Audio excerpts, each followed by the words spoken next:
జార్ఖండ్ మాజీ ముఖ్యమంత్రి జేఎంఎం కార్యనిర్వాహక అధ్యక్షుడు హేమంత్ సోరెన్కి మధ్యంతర బెయిల్ మంజూరు విషయం మీద సుప్రీంకోర్టులో మంగళవారం తీవ్ర వాదోపవాదాలు జరిగినాయి. Trial court regular bail petition తిరస్కరించిన పరిస్థితుల్లో లోక్సభ ఎన్నికల ప్రచారం కోసం మధ్యంతర బెయిల్ ఎలా మంజూరు చేయగలమని జస్టిస్ దీపాంకర్ దత్తా, జస్టిస్ సతీష్ చంద్ర శర్మలతో కూడిన సుప్రీంకోర్టు ధర్మాసనం ప్రశ్నించింది. తొలుత దీనికి సమాధానం ఇవ్వాలని చెప్తే హేమంత్ సోరెన్ తరపు న్యాయవాదులు బుధవారం వరకు సమయం కోరారు. దీంతో కేసు విచారణ ధర్మాసనం వాయిదా వేసింది.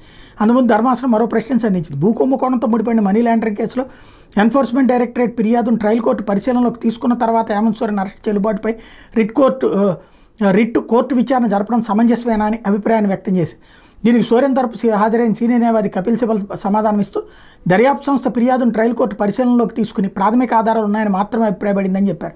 నేర నిరూపణ జరగలేదన్నారు. వ్యక్తి స్వేచ్ఛ హననానికి సంబంధించిన అంశాన్ని తాము ధర్మాసనం ముందు ఉంచామని పేర్కొన్నారు. మనీ లాండరింగ్ చట్టం కింద అరెస్టును ఎందుకు ప్రశ్నించరాదని వాదించారు.